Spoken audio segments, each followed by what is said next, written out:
تخيلوا معايا السيده ساكنه في العروبيه حتى جبدات لراجلها 35 مليون سنتيم كاش. المعلم اللي شاف داك العرام ديال الفلوس دخله قال لها انت منين جبتي هذا الخير كامل؟ جاوبته بكل شجاعه الشيطان وما يفكرش يمشي للبلاصه اللي جبت منها هاد الفلوس. البناي ملي كان غيحط ليها الجوره الاولى في الساس صون عليه التليفون، ملي جاوب سمع الصوت مجهول كيهضر بالجهد. العياشي البناي اجي تشوف مراتك مع من ركبات ومع من مشات وتسد الخط في وجهه. في ديك اللحظه العياشي لاح الملاسه وليا الجوره اللي في يدو ورجع كيجري للدار.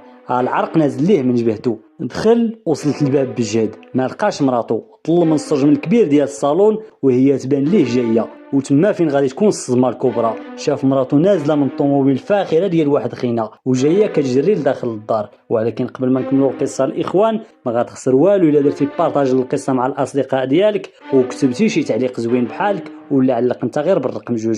راني تنشوف كاع الناس اللي كيبارطاجيو وتيعلقوا واحد واحد. شكرا لكم. دير متابعه وبارطاجي باش تولي واحد من العائله ديالنا في الصفحه ويطلعوا لك كاع القصص الجداد اللي غنبدا نلوح هنا. وإلا كنتي درتي كلشي يلا نكملوا القصه ديالنا. لقات راجلها العياشي كيتسناها لداخل وهو معصب وطالع عليه الدم وعينيه حمروا من الغضب. ملي قال ليها فين كنتي وشنو هاد الشيء ابتسمات وقالت ليه باي باي الفقره العياشي، عمرك باقي تضرب الضربه بالملاسه ولا تعاود تهز شي جوره. والمفاجاه هي ملي جبدات ليه 35 مليون سنتيم كامله مكموله في الصاك وقالت ليه هاد الشيء كامل غير عربونا العياشي ومازال نجيب كتر وكتر من هاد الشيء.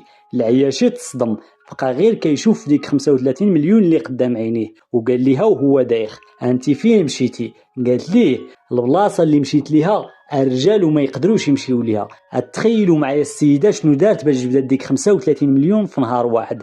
وهذه راه مرات العياشي البناي اللي عندها 34 عام في عمرها. العياشي في الغد ليه مع 6 الصباح خرج على اساس غادي للخدمه، ضحك على مراته وقال لها راه غادي نكمل شي بريكول باقي ليا في الفيلاج. ولكن غير خرج صونا على صاحبه مصطفى يجيب الطوموبيل وجا وجلسوا عاسين ومراقبين الدار باش يعرفوا الحقيقه ديال القصه كامله. مع 7:30 الصباح بلاصه نفس الطوموبيل الفاخره قدام باب الدار ديال العياشي. خرجت رقيه ركبات في السياره تحركات الطوموبيل وتبعها مصطفى والعياشي بالتخبيه باش يعرفوا فين غدا. رقيه ملي جابت ديك 35 مليون راه كانت عاودت العياشي كيفاش دارت حتى جابتها. ولكن السيد ما طاحتلوش في العقل وما متيقش لان داكشي اللي قالت ليه ما كيدخلش للعقل. وتخيلوا معايا داكشي اللي قالت ليه البارح تطبق في الحرف داك الصباح. تما العياشي فين غادي يعاود يفكر وقال لمراته ملي تلاقاو من بعد في الدار هادشي اللي كديري فيه راه ابليس وما يفكرش يديرو اتقي الله. وقالت ليه مراته راه رقيه هذه السي العياشي الا بغيتوا تعرفوا معاه من مشى في الطوموبيل وشنو مشى دير ومنين جاب ديك 35 مليون كامله هادشي اللي غادي نعرفوه دابا بالضبط. ايوا دير بارطاج. رقيه طالعه دابا في الربعينات من العمر ديالها، في الاصل ديالها كانت مشهوره في ذوك النواحي. وتخيل معايا انك تكون مزوج بشوافه وسحاره، يعني يا اما تكون انت راضي ولا هي كتحكم فيك ولا تكون حتى انت سحار وكتر منها باش تقدر تعيش معها في دار وحده. العياشي كان انسان درويش مطبق الشعار ديال خليها في يد الله وقليل فين كيتلاقى مع مرته رقيه. علاش؟ لان العياشي كان بناي في مدينه كبيره وكيجي للعروبيه غير مره في شهرين. هادشي علاش كانت رقيه واخده راحتها كامله وكتدعي انها كتعاون راجلها على الزمان بديك الطريقه ديال الشعوذه والسحر. واخا تكون غريب على ديك القبيله غير سول على رقيه الشوافه يجيبوك عندها حتى لباب الدار. ارى ليا هاد رقيه غتحول من شوافه عاديه لسحاره متمكنه في عالم الجن والسحر. وقالت لراجلها العياشي خليني نستغل هاد الدار اللي حنا ساكنين فيها ونولي نخدم فيها ويجيو عندي الناس حتى لهنا. العياشي قال ليها انا بعدا راه باقي باغي نعيش ترونكيل وبلا صداع في هاد الحياه وهاد الدار عايشين فيها. الا بغيتي تخدمي ديك الخدمه ديالك سيري بعدي من الدار. وهنا غيبان بلي ان السيد كان معترف بالواقع ومخليها دير اللي بغات. دازت الايام حتى غيجي النهار اللي العياشي غيرجع للدار في مره وغيقول ليها انا عييت من الخدمه في المدينه وغنولي نخدم غير هنا في العروبيه بريكولات. وقالت ليه رقيه مرحبا راه حتى انا كريت محل في الفيلاج القريب وخدامه كندخل الفلوس وكنقضي اغراض الناس بالقبول والسحر. في دوك الايام نيت غيجلس واحد الراجل من اعيان المنطقه مع العياشي وقال ليه نجيك من الاخر العياشي كيفاش انت عارف مراتك سحاره وكتاذي الناس وساكن معاها عادي؟ جاوبوا العياشي انا ما سوقيش فيها كل معزه كتعلق من رجليها ونصحتها حتى عييت وهي باغيه دير اللي في راسها. دابا نخليو رقيه والعياشي وندوزو عند السي الحاج جلالي اللي عنده 62 عام في عمرو. هاد الحاج جلالي كان من اصحاب الشكاره والفلوس الكبار. الدرهم موجود ولكن كانت خاصه حاجه وحده اساسيه وما كيولش. وبما ان الاولاد رزق من الله، الحاج جلالي ما راضيش بقضاء الله وقال انا خاصني الاولاد باي طريقه وكيف ما كان الثمن. وتما فين طاحت ليه في البال رقيه السحاره. قصد المحل ديالها وقال مع راسو مادام هاد السيده واصله في عالم السحر راه غتقضي لي الغرض. دخل عندها المحل وقال لها رقيه انت عارفاني الحاج جلالي ما خليت حتى طبيب في المغرب وفرنسا وفي اسبانيا ما مشيتش ليهم وما جابش الله الاولاد، وانا كبرت في العمر وبغيت اللي يورثني ويحافظ على سميتي. رقيه ملي سمعات وعرفات الشكاره عامره جاوبته في البلاصه غرضك مقضيه الحاج. قال لها ويلي.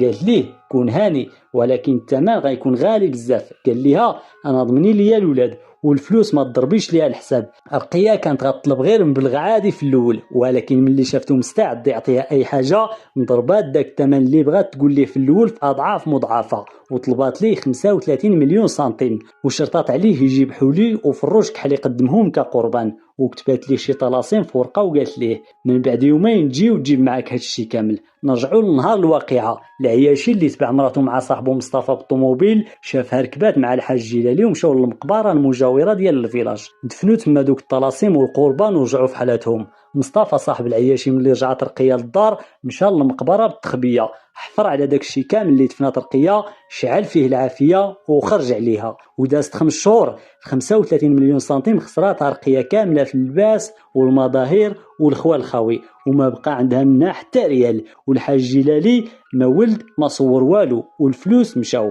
عرف راسو تنصب عليه ومشى النيشان للبوليس وقدم شكايه رسميه واعطاهم كشف الحساب والتحويل البنكي ديال 35 مليون سنتيم اللي حولها باسم رقيه.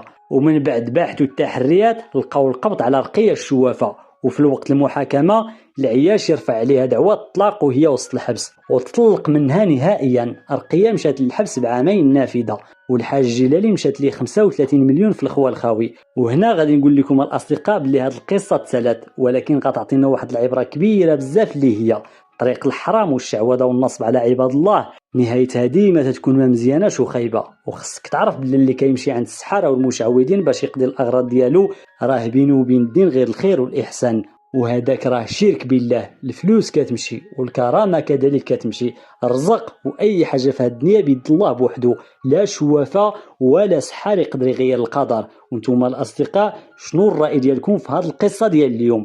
واش كتشوفوا بلي ان العياشي عنده حتى هو ذنب في هذا الشيء حيت كان ساكت ومغمض عينيه على داك الشيء اللي كدير مراته في الاول؟ وشنو هي النصيحه اللي تبغيو توجهوها للناس اللي مازالين كيقصدوا هاد السحاره والمشعوذين وكيثقوا فيهم باش يقضيو لهم الاغراض ديالهم؟ خليو لي الاراء ديالكم والتجارب ديالكم في التعليق وما تنساش تبارطاجي الفيديو وتحط شي تعليق زوين بحالك باش يوصلك الجديد. ونتشافوا في القصه الجديده وعبره جديده ان شاء الله. تهلاو.